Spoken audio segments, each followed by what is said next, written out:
ሌላ ፊልም ይዘን መጥተናል። የዛሬ ፊልማችን የሚጀምረው ዳኒ የአስማት ትርኢት እያሳየ ነበረ። ተመልካቾች የሚወዱትን ካርድ እንዲመርጡ የካርድ ጥቅሉን ዘረጋላቸው። ልክ በዚያ ጊዜ በአቅራቢያው የነበረ ሕንጻም ተመልካቾች የመረጡት የዳይመንድ 7 ቁጥር ካርድን አሳየ። ትርኢቱ ወዲያው ፈነዳ፣ ተወዳጅ ሆነ። ዳኒ ከተመልካቾች የማያቋርጥ ጭብጨባም ተቀበለ። አስማተኞች ዛሬ ስለ ማጂክ ትርኢት ሚስጥራት ፍርጥርጥ አድርጎ የሚያሳይ ፊልም ነው ይዤላችሁ የመጣሁት። ተመልከቱ። በሌላ ቦታ ኬኒም ታላቅ ሂፕኖቲስት ነበረ። ሂፕኖቲስት አማርኛው አንቀልባሽ ይለዋል። አንቀልባሽ ምን እንደሆነ ግን ያላቅም፣ እግዚአብሔር ነው የሚያውቀው በእውነት። እንቀጥል። አማርኛው አንቀልባሽ ይለዋል። አንቀልባሽ ሂፕኖቲስት፣ አንቀልባሽ፣ አንቀላፊ፣ አደንዛዥ፣ አፍዛዥ ማለት ነው። በሌላ ቦታ ኬኒም ታላቅ ሂፕኖቲስት ነበረ። አማርኛው አንቀልባሽ ይለዋል። በአንድ ቅፍ ብቻ አንዲት ሴትን እንዲያንቀላፋት ማድረግ ይችል ነበረ። ከዚያም በጣቶቹ ጥቆማ ብቻ ሌላኛዋ ሴት ወዲያውኑ ትነቃ ነበረ። ሆኖም በዚያ ጊዜ ብዙም የሰውነት ክፍሎቿ መስራታቸውን ያቆሙ ነበረ። ከፊት ለፊቷ የነበረውን የተዘረጋላትን $20 ነገር እንኳን መውሰድ አልቻለችም ነበረ። በኒውዮርክም ራሱን ታላቅ አስመተኛ ብሎ የሚጠራ አንድ ሰው ነበረ። ጃክ በትርኢቱ ውስጥ ያለውን ዘዴ ማወቅ የሚችል ማንኛውም ሰው $100 እንደሚሸልም ተናገረ። ከዚያም የአስማት ዘንጉን ተጠቅሞ የብረት ማንኪያውን እንዲያጎነብስ እንዲታጠፍ አደረገው። በቅጽበት ማንኪያው ታጠፈ። ነገር ግን በዚያው ቅጽበት አንድ ተመልካች ወደፊት ቀርቦ ከጃክ ጃኬት ስር ሌላ ማንኪያ ያወጣል ብሎ ማንም አላሰበም ነበረ። ይህም ጃክ $100 እንዲከስር አደረገው። ነገር ግን ትሪኩ ተነቃበት ማለት ነው። ነገር ግን ሰውየው የሆነ ችግር እንዳለ ተሰማው። ቀለለው። ቀለለኝ እንዳለው ሰውዬ ማለት ነው። ከባስ ሲወርድ እንትን ቦርሳውን የኪስ ቦርሳውን ተሰርቆ ባስ ላይ ልክ ሲወርድ ቀለለኝ ሲፈትሽ የለም ኪሱ። እና አሁንም የኛው ሰውዬ ተሸውዷል ማለት ተታሏል ለማለት ነው። ሰርቶለታል። እዛ $100 ሰጥቶት የኪስ ቦርሳውን ወስዶበታል። ኪሶቹን ሲፈትሽ የኪስ ቦርሳው ጠፍቶ ነበረ። ጉድ ተሰርቷል። በሎስ አንጀለስ አንድ ምሽት ሄንሊ ለትርኢት መድረክ ላይ ስትወጣ በተመሳሳይ ሁኔታ አስደሳች ነበረ። ረዳቶቿ በፍጥነት እጅና እግሯን ከቆለፉ በኋላ በቀጥታ ከታች ወዳለው የውሃ ገንዳ ውስጥ ጣሏት። በአንድ ደቂቃ ውስጥ ሄንሊ ቁልፎቹን ከፍታ ማምለጥ አለባት፣ አለበለዚያ ከላይ ያሉት ፒራናዎች አሳ መሰል ነገሮች ይለቀቃሉ። ነገር ግን በሚያሳዝን ሁኔታ በዚያ ጊዜ ሰንሰለቱ ተጣብቆ ሄንሊ እርዳታ እንድትጠይቅ አደረጋት። ይህንን ሲያዩ ሁሉም በድንጋጤ የገንዳውን መስታወት ለመስበር ይረባረቡ ጀመር። ልክ በዚያው ቅጽበት ሰዓቱ 1 ደቂቃ ሞላ። ፒራናዎቹ ወደ ታች ተወረወሩ። በገንዳ ውስጥ ያለውን ጣፋጭ ማባበያ መበጣጠስም ጀመሩ። ውጪ የነበሩት ተመልካቾች በጣም ፈርተው ጮኹ። ነገር ግን በሕዝቡ መካከል በድንገት አንድ ድምፅ ተሰማ። ያቺ ሰው ከሄለኒ ሌላ ማንም አልነበረችም። እጅግ አስደማሚው ትርኢትም በተሳካ ሁኔታ ተጠናቀቀ። ከዚያ ትርኢት በኋላ ሄነሊ አንድ እንግዳ ካርድ ተላከላት። ጀርባው ላይ የቦታው አድራሻ በግልጽ ተጽፎ ወዲያውኑ ወደዛ እንድትሄድ ይናገራል። በዚያ ጊዜ ሌሎች ሰዎችም ተመሳሳይ ካርዶችን ተቀበሉ። ሁሉም ወደ አንድ የተወሰነ ቦታ ያመላክቱ ነበረ። 4ቱ ሰዎች የተገናኙበት ቦታ ከደረሱም ብዙም ሳይቆይ የክፍሉ በር በዚያን ጊዜ ሊከፈት አልቻለም። ሆኖም ይህ ለጃክ አስቸጋሪ ሊሆንበት አልቻለም። በቀላል ዘዴ ብቻ የክፍሉ በር ተከፈተ። ወለሉ ላይ አንድ አበባ ነበረ። ሄሊ እዚያው በአቅራቢያው ባለ የአበባ ማስቀመጫው ስታስቀምጠው በአበባ ማስቀመጫ ውስጥ ያለው ውሃ ወዲያውኑ እንዲፈስ አደረገ። በዚህ ጊዜ ዳኒ ክፍሉን ሲፈትሽ አምፖል እንደተሰበረ አገኘ። ስለዚህ ኬኒ አምፖሉን መጠገን ነበረበት። ሰውየው በዛው የፈተናቸው ነው መሰለኝ ችሎታቸው። ባልተጠበቀ ሁኔታ የግድግዳው 4ቱም ማዕዘን ብዙ እንግዳ ስዕሎች ያሉባቸው ፕሮጀክት መብራቶች አበሩ። ጃክ በዘፈቀደ አንዱን ተጫነ። ጊዜው ከ1 ዓመት በኋላ ሆነ። በዚያ ጊዜ 4ቱ ሰዎች 4ቱ ፈረሰኞች ተብለው ይጠሩ ነበረ። አስማት ለማሳየት በየቦታው ይጓጓዙም ነበረ። ዛሬ ማታ እጅግ አስገራሚ የሆነ ትዕይንት ይፈጥራሉ። ይህም ባንክ መዝረፍ ነው። ባንክ መዝረፍ ጉድ ነው። ታዲያ እንዴት ያደርጉታል? በመጀመሪያ በዘፈቀደ አንድ ተመልካች ይመረጣል። በፓሪስ ባንክ $5 ሚሊዮን አስቀምጧል። የማይታመን ነው። በዘፈቀደ የመረጡት ሰው $5 ሚሊዮን አለው። ቡድኑ ገንዘቡ እንዲጠፋ ለማድረግ ወሰነ። ነገር ግን በአሜሪካ መድረክ ላይ ቆመው ይህንን ሊያደርጉት ይችላሉን? ይችላሉ ወይ? በአሜሪካ መድረክ ላይ FBI ባለበት፣ CIA ባለበት፣ የአሜሪካ ሲቪላይዜሽን ባለበት፣ እንዳሁኑ ደግሞ ዶናልድ ትራምፕን የመሰለ ገንዘብ አዋቂ ነጋዴ ባለበት ይቻላል ወይ? እስቲ እናያለን። ከዚያም የተመረጠው ተመልካች የማጓጓዣ ቴሌፖርቴሽን የተባለ ባርኔጣ ተደረገለት። ይህም ወዲያውኑ ወደ ፓሪስ ባንክ እንዲደርስ ያደርገዋል። ከመጓጓዙ በፊት ጃክ ሰውየው አንድ ካርድ እንዲመርጥ አደረገው። ከዚያም በቀጥታ ፈረመበት። ከዚያም በአንድ እንግዳ ማሽን ውስጥ አስገቡት። ቁልፉ እንደተጫነ ማሽኑ ወዲያውኑ በኃይል ተዘጋ። ተመልካቾች ሰውየው እንደተጨፈለቀ አስበዋል። ከአንድ ሰከንድ በኋላ ግን በፓሪስ ባንክ የገንዘብ ማከማቻ ክፍል ውስጥ ይገኛል ብሎ ማንም አላሰበም። እንደውም አልጠረጠረም። ጃክ የተፈረመበትን ካርድና የትዕይንቱን ትኬት በገንዘቡ ክምር ላይ እንዲተው ነገረው። ከዚያም በባርኔጣው ላይ ያለውን ቁልፍ እንዲጫን ነገረው። ገንዘቡ በቧንቧ ተስቦ ወደ አሜሪካ ተመለሰ። በጣም በፍጥነት $5 ሚሊዮን በትዕይንቱ መድረክ ላይ እንደ ዝናብ ዘነበ። ሳይ ተመልካቾች ገንዘቡን ለመለቃቀም ሲሻሙ ትርኢቱም በይፋ ተጠናቀቀ። ገንዘብ አዘነቡ፣ አስማተኞቹ ገንዘብ አዘነቡ። በዚህ ጊዜ የፓሪስ ባንክ ሰራተኞችም ሪፖርት ደርሷቸው ሊፈትሹ ካዝናውን ሲከፍቱ የተገኘው የተፈረመበት ካርድና የትዕይንቱ ትኬት ብቻ ነበረ። ከዚህ ክስተት በኋላ ፖሊስ ወዲያውኑ ምርመራ ጀመረ። እንዴ ይጀምር እንጂ ከዚህ በላይ ምን ያደርጋሉ? ጉድ ነው። የዚህ ጉዳይ ኃላፊ የሆኑት የፖሊስ መኮንን ዲላን ኢንስፔክተር ኤልማን ነበሩ። ዲላን መጀመሪያ ላይ በአስማት የማያምን ሰው ነበረ። አራ የምን አስማት ዞር በል ወደዛ ብሎ ነበር የሚያምነው። እንግዲህ አሁን እንዴት እንደሚሆን እናያለን። በጣም በፍጥነት ፖሊሶችን ወደ 4ቱ ፈረሰኞች ቤት በመላክ እንዲታሰሩና እያንዳንዱ ሰው እንዲጠየቅ አደረጉ። በመጀመሪያ የተጠየቀው ኬኒ ነበረ። ነገር ግን ይህ ሰው ስነ ልቦናን በመቆጣጠር ረገድ በጣም የተዋጣለት ነበረ። ምንም ያህል ቢጠየቅም ኬኒ ምንም አይነት ክፍተት ሳያሳይ እንዴት መመለስ እንዳለበት ያውቅ ነበረ። ሁለተኛ የተጠየቀው ዳኒ ነበረ። ነገር ግን እርሱ ከቀድሞ ሰዎች የበለጠ ጠንካራ ነበረ። ይህም ዲላንን እስከ ኃይል መጠቀም እስኪፈልግ ድረስ እጅግ አበሳጨው። ልክ ሲቆም ዳኒ የእጅ ካቴናዎቹ ወደ ሌላኛው ሰው እጅ እንዲዘሉ የሚያደርግ የአስማት ዘዴ ሰራ። ቁልፉም ከረጅም ጊዜ በፊት በለስላሳ መጠጥ ውስጥ ተቀምጦ ነበረ። ያለምንም ውጤት ከረጅም ቀን ጥያቄ በኋላ ፖሊስ 4ቱን ፈረሰኞች ሳይወድ በግድ መልቀቅ ነበረበት። ሆኖም ይህ ጉዳይ በቀላሉ አልተወምና ሽበታሙን አዛውንት ለማግኘት ሄዱ። እሱ ብራድሌ ይባል ነበረ። እሱም ታዋቂ አስማተኛ ነበረ። ነገር ግን በዚያ ጊዜ ጡረታ ወጥቶ የአስማት ዘዴዎችን በመፍታት ላይ ይሰራ ነበረ። አስማተኛም ጡረታ ይወጣል እንዴ? ለካ 4ቱ ፈረሰኞች ትርኢት ባሳዩበት ቀን ብራድሌ መጥቶ ቪዲዮ ቀርጾ ነበረ። ስለዚህ ብራድሌ ፖሊሶቹን በዚያን ቀን ወደ ነበረው መድረክ ወሰዳቸው። ከዚያም ዲላንን በማጓጓዣው ማሽን ውስጥ አስገባው። በቅጽበት ከታች ወዳለው ክፍል ተወሰደ። በኋላም እንደተረዳው 4ቱ ፈረሰኞች ልክ እንደ ፓሪስ ባንክ ያለ ክፍል እታች ሰርተው ነበረ። ነገር ግን ዲላን አሁንም ከባንኩ እንዴት ገንዘብ ሊሰርቁ እንደቻሉ አልተረዳም። ብራድሌ በዚያን ጊዜ እንደገለጸው በዚያ ቀን የተመረጠው ተመልካች በእውነት በዘፈቀደ የተመረጠ አልነበረም። 4ቱ ፈረሰኞች ሲከታተሉት ቆይተው መረጃውን አስቀድመው ያውቁ ነበረ። ዳታ መረጃችሁን ተጠንቀቁ። መረጃ በጣም ዘንድሮ በጣም አደገኛ ሆኗል። ሲመረጁት ከርመው ነው። ስለዛውየው በደንብ አጥንተው ነው። አንተ እንትና ነህ፣ አንተ እዛ ነህ፣ አንተ እዚህ ነህ፣ እዛ ግባ፣ እዚህ ውጣ የሚሉት። እሺ ለማንኛውም እንቀጥል። በዚያ ቀን የተመረጠው ተመልካች በእውነቱ በዘፈቀደ የተመረጠ አልነበረም። 4ቱ ፈረሰኞች ሲከታተሉት ቆይተው መረጃውን አስቀድመው ያውቁ ነበረ። መድረክ ላይ ሲሆኑ ሆነ ብለው አመቻችተው ጠሩት። በባንኩ ውስጥ ያለው ገንዘብ የጠፋበትን ምክንያት ከዚህ ቀደም ኢላማቸውን ሲከታተሉ $5 ሚሊዮን ወደ ባንኩ ሊያጓጉዝ መሆኑን ስላወቁ ነበረ። ስለዚህም በዚያ የገንዘብ መኪና ውስጥ የሚደበቁበትን መንገድ ፈልገው አገኙ። ከዚያም በማጓጓዝ ላይ ያለ ሰረቁትና $5 ሚሊዮን የሐሰት ገንዘብ ተኩት። ይህም ገንዘብ በቀላሉ ከሚቃጠል ወረቀት የተሰራ ነበረ።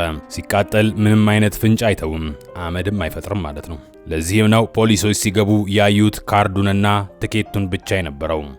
ስለ አስማት አሰራር ሚስጥር የሚያወጣ ፊልም ነው። በደንብ ተከታተሉት። አስማተኞች ተበላችሁ በቃ። በዚሁ ተመሳሳይ ጊዜ 4ቱ ፈረሰኞች አውሮፕላን ላይ ተሳፍረው ነበረ። ዛሬ ሌላ ትርኢት እንደሚኖር አስታውቀዋል። የዚህ ትርኢት ስፖንሰር አርተር የተባለ 1 ቢሊዮነር ነበረ። ይህንን ዜና ሲያውቁ ጥንዶቹ ፖሊሶች ወዲያውኑ ወደዚያው ይሄዳሉ። በትዕይንቱ ቦታ ተመልካቾች መንገዱን ሞልተው ተሰባስበዋል። 4ቱ ፈረሰኞች አንድ ጊዜ አስማት ሲያሳዩ ማየት ብቻ ነበር የፈለጉት። ይህም ምን ያህል ተጽዕኖ እንዳላቸው ያሳያል። ለከበባው ወይም ለእስራቱ የተሻለ ዝግጅት ለማድረግ ዲላን ከተማዋ እንድትከበብ አደረገ። መድረክ ላይ ከመውጣታቸው በፊት ብራድሌ ወደ ዋናው የወንዶች ቡድን ሄደ። ዘዴዎቻቸውን እንደሚያጋልጥም ከፍ ባለ ድምፅ ተናገረ። ነገር ግን አይፈሩም ብሎ ማንም አላሰበም ነበረ። እንዲያውም ዳኒ በቀጥታ አንድ ዘዴ ማሳየት ፈለገ። የካርድ ጥቅል አውጥቶ ብራድሌ አንድ ካርድ እንዲመርጥ ነገረው። ማን ያውቃል ካርዱ በዳኒ ጃኬት ውስጥ እንዳለ በቀጥታ ይናገራል ብሎ ነበረ። ነገር ግን በዚያ ጊዜ አዛውንቱ ተሳስተው ነበረ። ምክንያቱም ካርዱ በደረቱ ኪስ ውስጥ ነበረ። በላዩ ላይም ሂድ ከዚህ፣ ጌት አውት፣ ጌት ሎስ የሚል ሐረግ ተጽፎበት ዘዴ ተሰርቶበታል። ብራድሌ ሽበታሙ አዛውንትም ዞሮ መሄድ ብቻ ነበር ያለው አማራጭ። ብዙም ሳይቆይ ትርኢቱ በይፋ ተጀመረ። የተከበሩ እንግዶችን አስተዋወቁ። እነሱም እውነቱን ለማጋለጥና እነሱን ለመያዝ የቆረጡ የፖሊስ ጥንዶች ዲላና አልማ ነበሩ። ቀጥሎም ይህ ፕሮግራም እንዲካሄድ ስፖንሰር ያደረገው አርተር ነበረ። የመጀመሪያው የአስማት ዘዴ የማይታየው ጥንቸል ይባል ነበረ፣ ኢንቪዚብል ራቢት። በዚህ ጊዜ ሄንሊ ጥንቸሏን ባዶ ሳጥን ውስጥ ለቀቀቻት። ባልተጠበቀ ሁኔታ ሲከፈት ጥንቸሏ ሙሉ በሙሉ ጠፍታ ነበረ። ከዚያም ዳኒ ይህንን ዘዴ ፈታው። እንደ እውነቱ ከሆነ ጥንቸሏ የትም አልሄደችም፣ ነገር ግን በሳጥን ውስጥ ባለ መስታወት ጀርባ ተደብቃ ነበረ። ሆኖም ይህ መክፈቻው ብቻ ነበረ። ቀጣዩ ትርኢት ይበልጥ አስደሳች ነበረ። ኬኒ ተመልካቾች በሂሳባቸው ውስጥ ያለው ገንዘብ በሙሉ በወረቀት ላይ እንዲጽፉ ተናገረ። ከዚያም ጥቂት ሰዎች በዘፈቀደ ጠራ። ከዚያም የእነዚያን ሰዎች ትክክለኛ የገንዘብ መጠን ገመተ። ያልተጠበቀ ሁኔታ ሁሉም ተሳስተዋል አለ። ከዚያም አርተርን በትዕይንቱ ላይ እንዲተባበር ወደ መድረክ ይጠራዋል። አርተር ማለት ያው ስፖንሰር ያደረገው ቢሊዮነሩ ማለት ነው። ኤሎን ማስክ በሉት እንደዛሬው ሰው ከሆነ። ኧረ ኤሎን ማስክ አትበል አንተ፣ ይሄን ቁረጥ ሜንሽናውን ማለት ጀምሯል ደግሞ። በዚያው ጊዜ ጃክ በአርተር የባንክ ሂሳብ ውስጥ ያለው ትክክለኛ የገንዘብ መጠን የተጻፈበት አንድ ግዙፍ ፖስታ ይዞ መጣ። ከታች ያሉ ተመልካቾችም በእጃቸው ላይ ባለው ወረቀት ላይ የእጅ ባትሪ እንዲያበሩ ጠየቁ። መድረክ ላይ ጃክም አንድ ግዙፍ መብራት አውጥቶ በአርተር ቼክ ላይ አበራበት። በላዩ ላይ ያለው ገንዘብ እየቀነሰ ሲሄድ ከታች በተመልካቾች ወረቀት ላይ የተጻፈው ገንዘብ ደግሞ እየጨመረ ሄደ። ጉድ ነው። በዚህ ጊዜ አራቱ ፈረሰኞች እውነታውን ገለጹ። እንደተረዳነው ከታች ያሉ ተመልካቾች በሙሉ የማጭበርበር ሰለባዎች ነበሩ። ከአርተር ኩባንያ ኢንሹራንስ ገዝተው ነበረ፣ ነገር ግን ሁሉም ተጥለው ገንዘባቸውን ተዘርፈው ነበረ። አሁን ደግሞ የሁሉም ሰው ገንዘብ ወደ ሂሳባቸው ተመልሷል። ይህ ከታች ያለውን ሕዝብ በጣም አስደሰተ። በዚህ ጊዜ መድረክ ላይ የነበረው አርተር እንደተታለለ አወቀ። ኬኒን ለመያዝ ሲጣደፍ እግሮቹ መቼ እንደሆነ በማይታወቅ ሰዓት በሰንሰለት ታስረው ነበረ። ከታች የነበረው ዲላን ሁኔታውን አይቶ ወዲያውኑ ፖሊሶች እንዲከቧቸው ላከ። ሆኖም አራቱ ፈረሰኞች ማምለጥ ቻሉ። በድጋሚ ዲላን ምርኮውን አጣ። ሸወዱት። አሁንም ይህ በእንዲህ እንዳለ አርተር አሁንም ንዴቱን መዋጥ አልቻለም ነበረ። ብራድሌን እንዲያገኘው ጋበዘው። ብራድሌ ፈረሰኞቹን ማጋለጥ ከቻለ ከፍተኛ መጠን ያለው ገንዘብ እንደሚከፈለው ቃል ገባለት። እንደ አርተር የተናደደ ሌላ ሰው ደግሞ የፖሊስ መኮንን ዲላን ነበረ። በአስማት ፈጽሞ አያምንም ነበረ። ነገር ግን አራቱ ፈረሰኞች ያስከተሉት ነገር ሙሉ በሙሉ ሊገለጽ አልቻለም። በዚያ ጊዜ አልማም አንድ አፈ ታሪክ ነገረችው። ከዚህ ቀደም ሁሉን የሚያይ አይንን ምልክት ተጠቅመው አስማት የሚሰሩ የሰዎች ስብስብ ነበሩ። ሀብታሞችን ይዘርፉና ከዚያም ለድሆች ያካፍሉ ነበረ። ይህ ቡድን ሁልጊዜም አለ። ነገር ግን በየመቶ ዓመቱ 2 ጊዜ ብቻ ሰዎችን ይመለምላል። አራቱ ፈረሰኞች የዚያ የአይኑ ዘሮች እንደሆኑም ታስባለች። አልማም አሁንም ሌላ የተደበቀ ፈረሰኛ እንዳለ ታምናለች። እሱም ከሁሉም ነገር በስተጀርባ ያለው እውነተኛው ሰው ነው። ያ ጃኬት የለበሰው ሰው ማን ነው? በዚህ ጊዜ ዲላን ስልኩን አውጥቶ ሲፈትሽ እየተከታተሉት መሆኑን አወቀ። ቀረጻውን ከተመለከተ በኋላ በጥያቄ ክፍል ውስጥ ስልኩን የቀየረው ዳኒ መሆኑን አወቀ። ሆኖም ዲላን ያንን ስልክ ተጠቅሞ የአራቱን ፈረሰኞች ቦታ ለማግኘት ፈለገ። በዚህ ጊዜ ቡድኑም አደጋ እንደሸተታቸው ስለተረዱ ወዲያውኑ ዕቃቸውን ጠቅልለው አፈገፈጉ። ማስረጃውን እንዲያጠፋ ጃክን እዚያው ትተውት ሄዱ። ፖሊስ ሲደርስ በቤቱ ውስጥ ምንም ነገር አልነበረም። በድንገት ጃክ ከየት መጣ ሳይባል ብቅ አለና የዲላንን የበታች ሰራተኞች በተሳካ ሁኔታ ተቆጣጠራቸው፣ አፈዘዛቸው፣ አደነዘዛቸው እንደማለት ነው። ጫጫታውን ሲሰማ ወዲያውኑ ወደዚያ ሮጠ። ማን ያውቃል፣ እሱም በቀላሉ ይደነዝዝ ይሆናል። ይፈዝ፣ ይደነዝዝ፣ ይደነዝዝ ይሆናል። እሱም በቀላሉ በጃክ ይሸነፋል ብሎ ማን ያስብ ነበረ። ከዚያም አጋጣሚውን ተጠቅሞ ወደ ቆሻሻ ማስተላለፊያው ቱቦ ዘሎ ወረደ። በመቀጠል መኪና ሰርቆ በዲላን ፊት ነድቶ ሄደ። እንደ ዕድል ሆኖ አልማም በዚያ ጊዜ ወደ ቦታው በመኪና ደረሰች። ሁለቱ በፍጥነት መኪና ውስጥ ገብተው ተከተሉት። ጃክ የማምለጫ ዕድል እንዲያገኝ ላለመፍቀድ ቆርጦ ነበረ። ሁለቱ ወገኖች በመንገድ ላይ እጅግ አስገራሚ የሆነ የማሳደድ ትርኢት ፈጠሩ። ፖሊስ እንዲያውም ሄሊኮፕተር አሰማርቶ ተከታትሎታል። በዚህ ጊዜ ጃክ የማምለጫ መንገድ የሌለው ይመስል ነበረ። ከድልድዩ ላይ ለማምለጥ በጣም ብዙ መኪኖች እንዳሉ ሲያይ የድልድዩን የብረት አጥር ገጨ። ይህም መኪናው እንዲገለበጥ አደረገ። መኪናው ፈነዳ። ጃክ በዚያ ጊዜ መሞቱ ተረጋግጧል። ወይ ጃክ ሞተ? አይ አስማተኛ ማን ያምነዋለሁ? ሞተ ብሎ አመኑት ማለት ነው። ከአራቱ ፈረሰኞች 3 ብቻ ቀሩ። ነገር ግን ያም አላቆማቸውም። ቡድኑ እንዲያውም ከኒውዮርክ የግምጃ ቤት ካዝና ገንዘብ እንደሚወስዱ አስታወቀ። ዲላን ወዲያውኑ ካዝናውን እንዲጠብቁ ሰዎችን ላከ። ማን ያውቃል ሲደርሱ ጠፍቶ ነበረ። በዚያ ጊዜ አንድ ሰራተኛ አንድ የጭነት መኪና ገና ከዚያ እንደወጣ ተናገረ።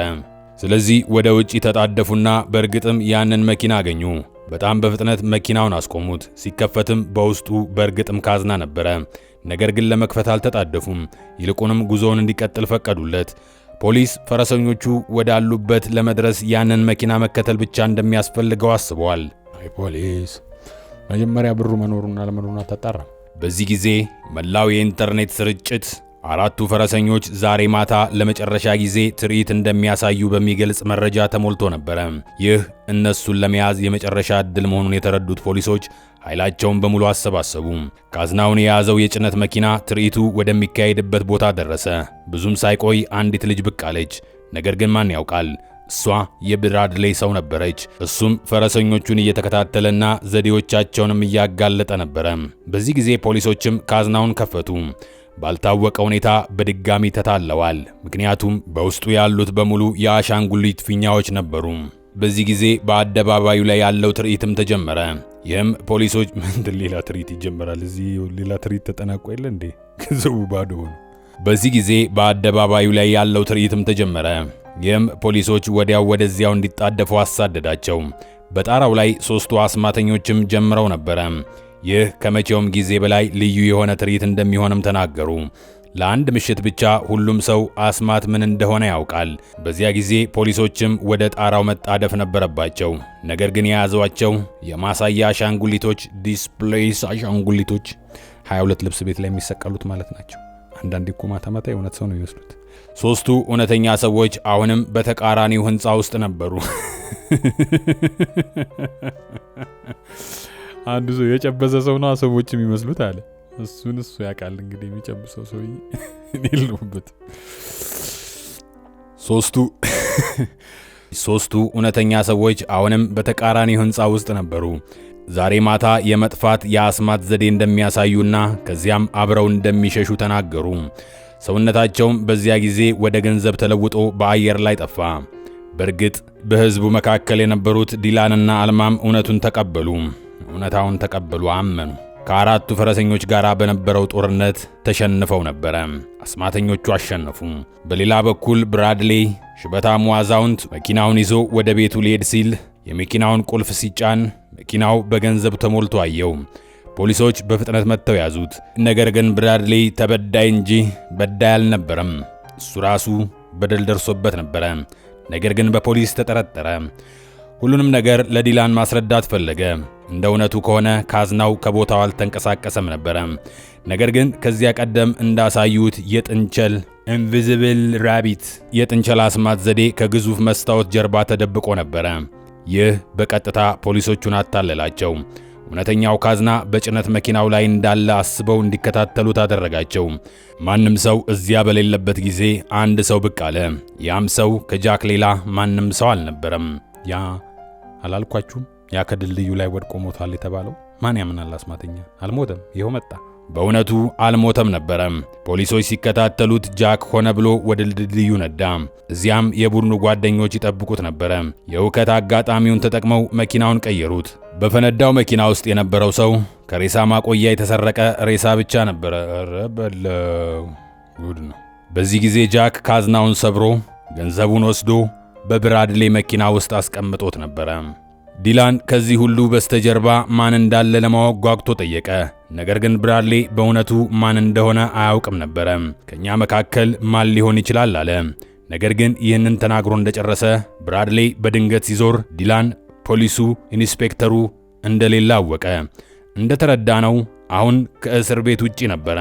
ከሁሉም በስተጀርባ የነበረው እሱ ነበረ። ፖሊሱ እሰይ፣ ያሁዲ ያደረገው ሰውዬ እሱ ነው።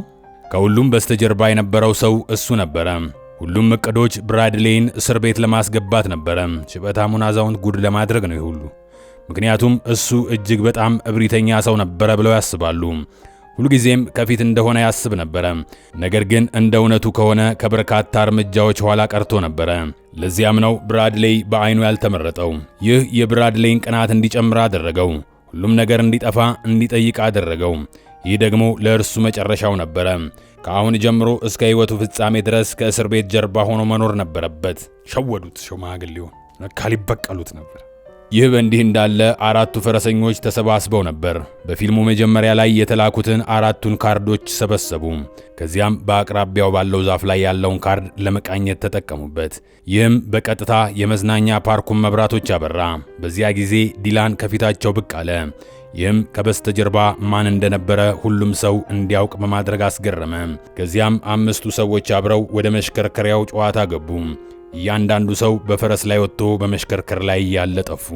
የመጨረሻውን ትርኢት ካጠናቀቁ ከአንድ ዓመት በኋላ አራቱ ፈረሰኞች ሙሉ በሙሉ ጡረታ ወጥተው ቀጣዩን ተልዕኮ ይጠባበቁ ነበረ። በዚህ ጊዜ ዳኒ ከውጭ ወደ ቤቱ ገና ተመልሶ እየገባ ነበረ። ልክ እንደገባ ሳያውቅ ወጥመድ ነካ። ይህም ወንበር ላይ ተኝታ የነበረች እንግዳ ልጅ አንገቷ እንዲቆረጥ አደረገ። ነገር ግን ልብ ብሎ ሲመለከት ዳኒ ይህ ርካሽ የአስማት ዘዴ ብቻ እንደሆነ አወቀ። ሆኖም ሲዞር ልጅቷ ከኋላው ተቀምጣ ነበረ። ማን እንደሆነች ከመጠየቁ በፊት ዳኒ በቀጥታ እጆቿን አስሮ ነበረ። ልክ በዚያ ቅጽበት ስልክ ጥሪ ደረሰው። ነገር ግን ማን ያውቃል፣ ልክ እንደ ዞሮች ልጅቷ ምንም ፍንጭ ሳትሰጠው ጠፍታ ነበረ። ስልኩን ተመለከተና ዲላን ቡድኑን እንዲሰባሰብ እንደጠየቀ አየ። እንደተረዳነው አዲስ አባል እያስተዋወቀ ነበረ። እሷም ከዳኒ ጋር አሁን የተጫወተችው ልጅ ነበረች። ሉላ ሄሊን ትተካታለች፣ ምክንያቱም እሷ ከዚህ ቀደም ሄዳለች። በተጨማሪም ዲላን ለቡድኑ የኦክታ ኩባንያ ዋና ሥራ አስፈጻሚ እንዲከታተሉ አዲስ ተልዕኮ ሰጣቸው። ስሙ ኦወን ነበረ። ኒው ጄኔሬሽን ስልኮችን ሊያስመርቅ ነበረ። ነገር ግን ኦክታን ኩባንያ በማሽን ውስጥ የሁሉንም ተጠቃሚዎች የግል መረጃ ሊሰርቅ የሚችል ቺፕስ አስገብቶ ነበረ። ያንንም መረጃ በመሸጥ ከፍተኛ ትርፍ ያገኙ ነበረ። ስለዚህ አራቱ ፈረሰኞች የኦወንን ወንጀሎች ማጋለጥ ነበረባቸው። አሁን መልካም ሥራ ሊሰሩ ነው መሰለኝ። አይ ቲንክ ቅድም መልካም ሥራ ነበራቸው መሰለኝ። ብዙም ሳይቆይ በኦክታ ኩባንያ ስብሰባ ላይ ቡድኑ ራሳቸውን ለውጠው ሰርገው ገቡ።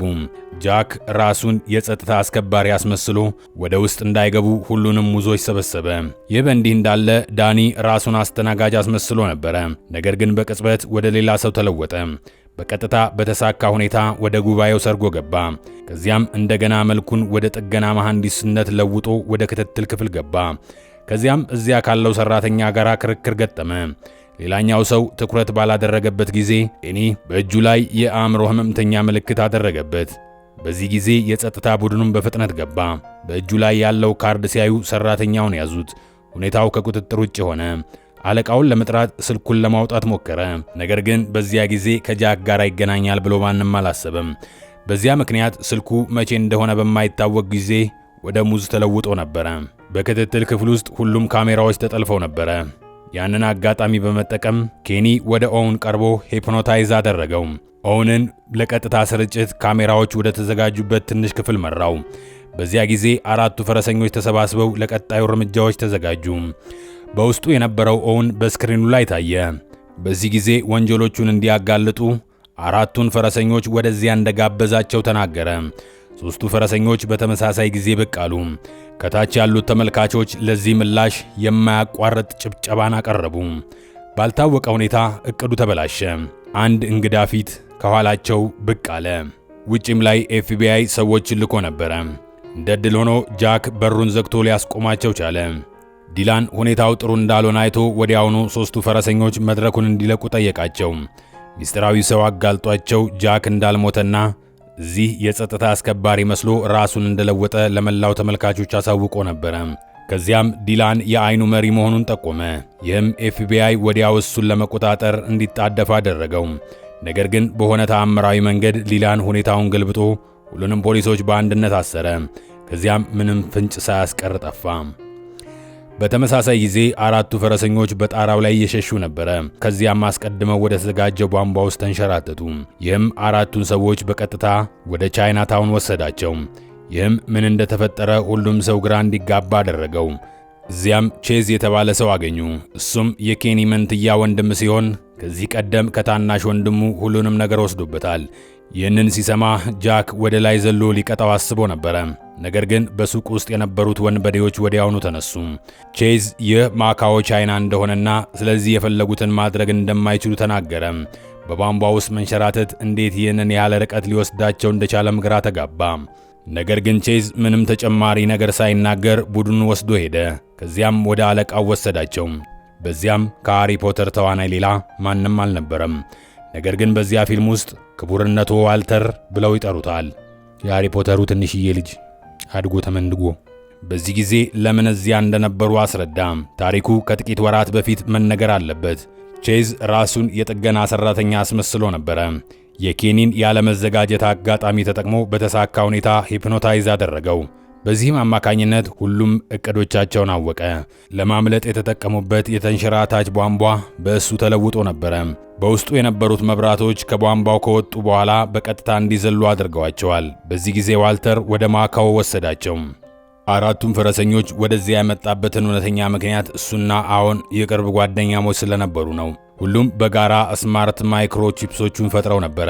ማንኛውም የኤሌክትሮኒክስ መሳሪያ ውስጥ ሰርጎ መግባት ሁሉንም የኮምፒውተር ፋይርዎሎችን ማለፍ ይችል ነበረ። በዚህ አማካኝነት ሁሉም የተጠቃሚ መረጃዎች ሊጠፉ ይችላሉ። ያንን የግል መረጃ በመሸጥ ብቻ በቢሊዮኖች የሚቆጠር ዶላር ማግኘት ይቻላል። አሁን ከዚያ በኋላ ለራሱ ይወስደዋል ብሎ ማንም አልጠበቀም። ዋልተር 4ቱ ፈረሰኞች ያንን ማይክሮቺፕስ መልሰው እንዲሰርቁ አስፈራራቸው። አለበለዚያ የሚጠብቃቸው ሞት ብቻ ነበረ። ሌላ ምርጫ ስላልነበራቸው ቡድኑ በስምምነት ራሳቸውን መነቅነቅ ብቻ ነበር የቻሉት። በሌላ በኩል ዲላን ፈረሰኞቹን ማግኘት ባለመቻሉ አሁንም በጣም ተጨንቆ ነበረ። በዚህ ጊዜ በድንገት የስልክ ጥሪ ገባ። በሌላኛው የስልኩ ጫፍ የነበረው ብራድሌ ነበረ። ለዲላን የሚነግረው ነገር እንዳለው ተናገረ። ይህም ወደ እስር ቤት ሄዶ እንዲያገኘው እንዲጣደፍ አደረገው። ከዚያም ስልኩን ከዘጋ በኋላ ብራድሌ ዙሪያ ጥምጥም አልሄደም። ነገር ግን በቀጥታ ወደ ዋናው ጉዳይ ገባ። ወደ ገደለው ገባ። በ24 ሰዓት ውስጥ ከዚህ እንዲያስወጣው ለዲላን ነገረው። በምላሹም ፈረሰኞቹን ለማደን አብሮት እንደሚሄድ ቃል ገባለት።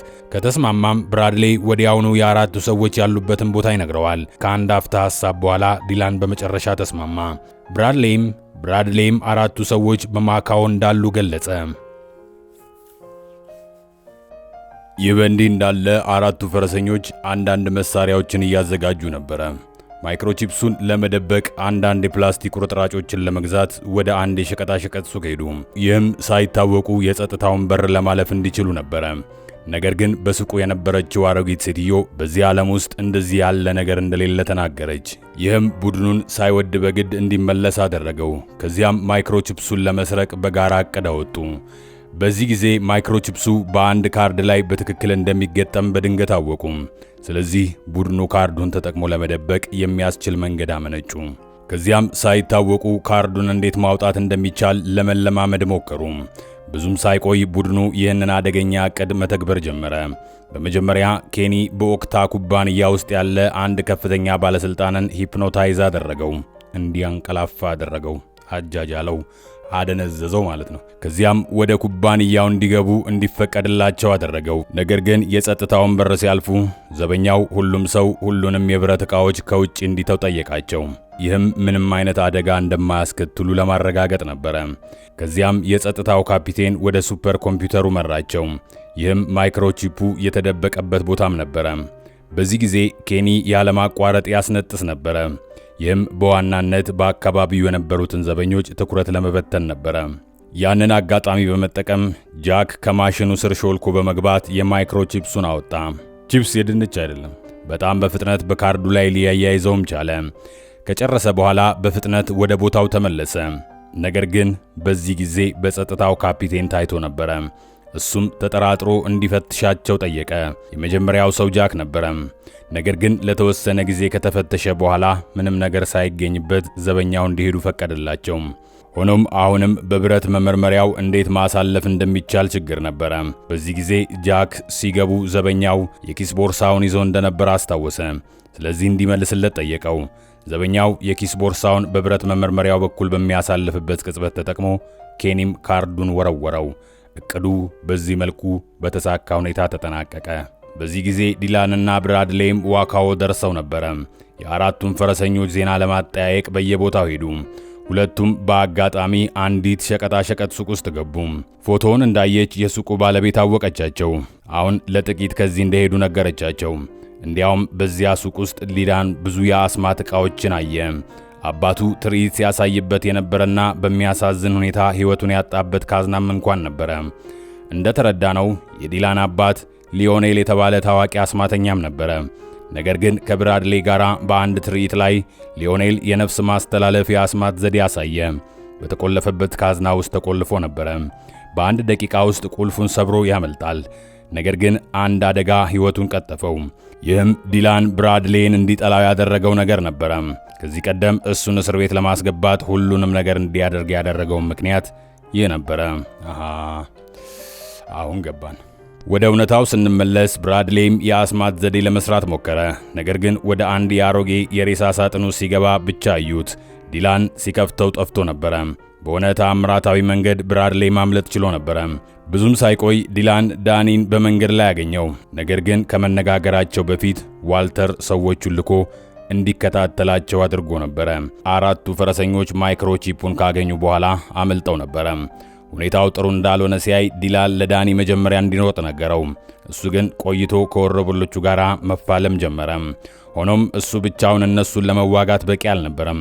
ዲላን በፍጥነት ተይዞ በቁጥጥር ስር ዋለ። በዚህ ጊዜ ዳኒም ወደ ቡድኑ ጓደኞቹ ተመልሶ ሮጠ። ሁሉንም ነገር ነገራቸው። የዋልተር ጭፍሮች አንድ ካዝና መኪና ውስጥ እያስገቡ መሆኑንም አወቁ። መጥፎ ነገር እየተፈጠረ መሆኑን ሲያውቁ ወዲያውኑ ያንን መኪና መከታተል ጀመሩ። ይህ በእንዲህ እንዳለ ዲላን በዋልተር አባት ፊት ቀርቦ ነበረ። ባልተጠበቀ ሁኔታ ያ ሰው አዛውንቱ ትሬስለር ነበሩ።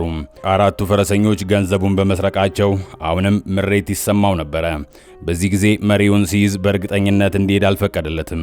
ከዚያም ትሬስለር ዲላንን ካዝናው ውስጥ አስገብቶ ቆለፈውና በቀጥታ ወደ ባህር ውስጥ ጣለው። ካዝናውም ቀስ በቀስ ሲሰምጥ እየተመለከቱ ሁለቱ አባትና ልጅ በጣም ተደሰቱ። ከዚያም ትሬስለር መኪና ውስጥ ገብቶ ዲላንን ወደዚህ ስላመጣው በቀጥታ ብራድሌ አመሰገነው። ከዚያም ከዚህ ቀደም ቃል የገባለትን ገንዘብ ከፈለው። አራቱም ፈረሰኞች ወደዚህ ቢያመጣቸው ኖሮ ሽልማቱ በጣም ከፍ ያለ ዳጎስ ያለም እንደነበረ ነገረው።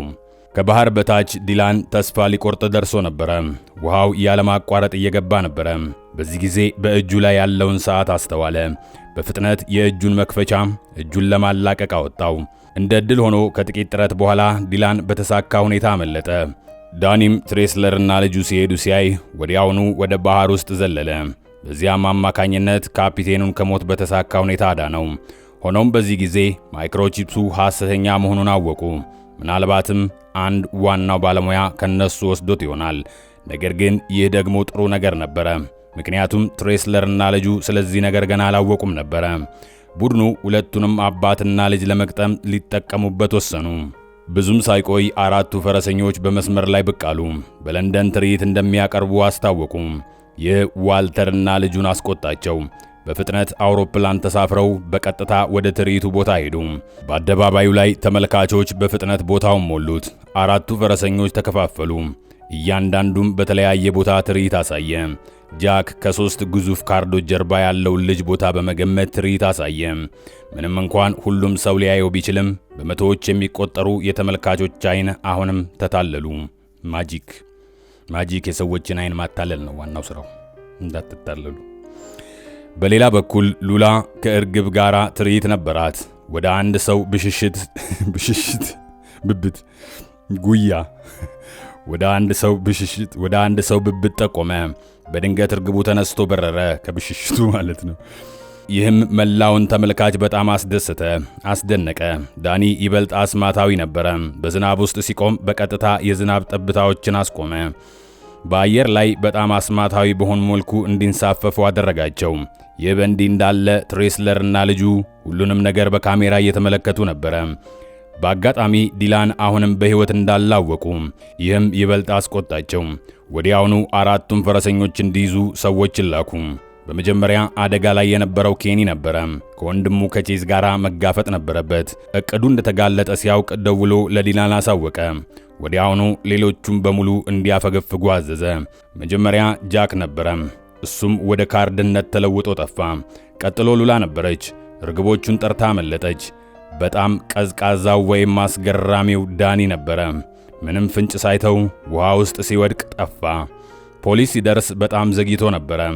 በዚህ ጊዜ ብራድሌይ በድንገት ብቅ አለ። ኤፍቢአይ ፈረሰኞቹን እንዲይዝ እንደሚረዳቸው ተናገረ። ሽማግሌው አልተፋታቸውም እኮ። በዚህ አማካኝነት የተደበቁበትን ቦታ ተገለጠ። ምንም እንኳን በሞተር ሳይክሎች ቢያመልጡም መሮጥ አልቻሉም። ስለዚህ በቡድኑ ውስጥ የነበረ አንድ ሰው ተያዘ። ቡድኑ በፍጥነት ወደ አንድ የጭነት መኪና ተወሰደ። በውስጥ አለቃው ትሬስለር ለረጅም ጊዜ ሲጠብቅ ነበረ። ይህ የጥፋታቸው ቀን እንደሚሆንም አስታወቀ። ብዙም ሳይቆይ የጭነት መኪናው ወደ ትሬስለር ሄሊኮፕተር ወሰዳቸው። ሰዎችን ልኮ ቡድኑን ወደ ውስጥ እንዲጥሉ አደረገ። ትሬስለር ዲናን ማይክሮቺፕሱን እንዲሰጠው ነገረው። አለበለዚያ ሉላን ይገድሏታል። ሌላ ምርጫ ስላልነበራቸው ዳኒ በታዛዥነት ሰጠው። ነገር ግን ይህ ሐሰተኛው ማይክሮቺፕስ መሆኑን እንዲያውቁ ማድረግ ይበልጥ አደገኛ ነበረ። ባልተጠበቀ ሁኔታ ሲፈተሽ ዋልተር 100% እውነተኛ መሆኑን ተናገረ። ሆኖም አራቱ ፈረሰኞች ለእነርሱ ያላቸውን ዋጋ አጥተው ነበረ። ትሬስለር ሰዎችን ልኮ ቡድኑን ከአውሮፕላን ላይ እንዲጥሉ አደረገ። ከዚያም ከልጁ ጋር ሰለብሬት ለማድረግ $1.2 ሚሊዮን የሚያወጣ የወይን ጠርሙስ አወጣ። $1 ሚሊዮን የወይን ጠርሙስ ጉድ ነው። ብቻ ይቆጥሩታል ይህን ቁጥር። ባልተጠበቀ ሁኔታ ይህ ወይን በጣም እንግዳ ነገር ነበረ። መለያውን ሲቀድና ሲፈትሽ የአይኑን ካርድ አየ። አሁንም ተጭበርብረዋል። በዚህ ጊዜ በአውሮፕላን ውስጥ የነበሩት መብራቶች በድንገት ከውጭ በኩል ጠፉ። ፈረሰኞቹ በድንገት ብቅ ብለው ጠሯቸው። ብለው እንደተረዳ ነው አውሮፕላኑ ከመጀመሪያ ጀምሮ አልተነሳም ነበር። ባልተነሳ አውሮፕላን ላይ ነው ጉድ የሚሰሯቸው። አይ ማጂክ። በኋላም እንደተረዳነው አውሮፕላኑ ከመጀመሪያው ጀምሮ አልተነሳም ነበረ። እንዲያውም በለንደን ወንዝ ላይ በሁለቱም የወንዙ ዳርቻዎች ተመልካቾች በሚጮሁበት ቦታ ላይ እየተንሳፈፈ ነበረ። ይህንን ለማድረግ ኬኒ የጭነት መኪናውን ሹፌር ሂፕኖታይዝ አድርጎት ነበረ። ዳኒ በዚህ ጊዜ የቡድኑን መሪ ዲላንን በታላቅ ድምፅ አስተዋወቀ። በዚህ ጊዜ ያደረገው ንግግርም ለመላው ዓለም ተላልፏል። በዚያም አማካኝነት የትሬስለርና የልጁ ወንጀሎች በሙሉ ተጋለጡ።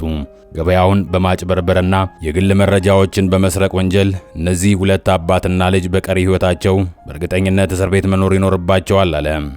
ይገርማል። አስማተኞቹ ችሎታቸውን ተጠቅመው ወንጀለኞችን አጋለጡ ማለት ነው። የዛሬ ምሽቱ ትርኢት በደማቅ የርችት ትርኢትም ተጠናቀቀ። ነገር ግን ፖሊስ ሲደርስ ፈረሰኞቹ ሙሉ በሙሉ ጠፍተው ነበረ። ዲላን ብቻ ቀርቶ ነበረ። የትሬስለርና የልጁን ወንጀሎች ማስረጃ በሙሉ የያዙ ዩኤስቢ ፍላሽ አስረከበ። ለፖሊሷ ሴት ከወረወረላት በኋላ እሱም ሙሉ በሙሉ ጠፋ። ከጥቂት ቀናት በኋላ ቡድኑ በአይኑ ዋና መስሪያ ቤት ተሰባሰበ። እዚያም ባልተጠበቀ ሁኔታ እንደገና ከብራድሌ ጋር ተገናኙ። በዚያ ጊዜ የማህበሩ መሪ እሱ እንደሆነ አስረዳ። ከዚህ ቀደም የዲላን አባትም አጋሩ ነበረ። የእሱ ሞት ብራድሌ በጣም የጥፋተኝነት ስሜት እንዲሰማው አድርጎ ነበረ። ነገር ግን ለዲላን ለማስረዳት እድል አላገኘም ነበረ። በዚህ ጉዳይ ላይ ትሬስለር ትኩረት በማድረግ በድብቅ ሊረዳቸው ሞክሮ ነበረ። የማይክሮቺፕሱን መለዋወጥ እንኳን በእሱ የተከናወነ ነበረ። ሽማግሌው ቀላል አይደለም። ይህ ደግሞ ለዲላን ውለታ የመመለሻ መንገድ ተደርጎ ይቆጠራል። ይህን ሲሰማ ዲላን ብዙ ነገሮችን ተረዳ። በቀጥታ ያለፈውን ይቅር ብሎ እንደ ቤተሰብ አባል ቆጠረው። ብራድሌይም የጡረታ ዕድሜው ላይ ደርሶ ነበረ። ስለዚህ የአይኑ ከፍተኛውን ቦታ ለዲላን ሰጠው። ፊልሙም እዚሁ ላይ ያበቃል። ለዛሬ ያዝነላችሁ ፊልም ይህን ይመስል ነበረ። ተጨማሪ ፊልም ለማግኘት ሰብስክራይብ አድርጉ፣ የደውል ምልክቷን ተጫኑ፣ ላይክ አድርጉ፣ ኮመንት አድርጉ፣ የፈለጋችሁትን ደስ ያላችሁን ያሻችሁን ሼር ደግሞ አድርጉ። ተመልሰን እንገናኛለን።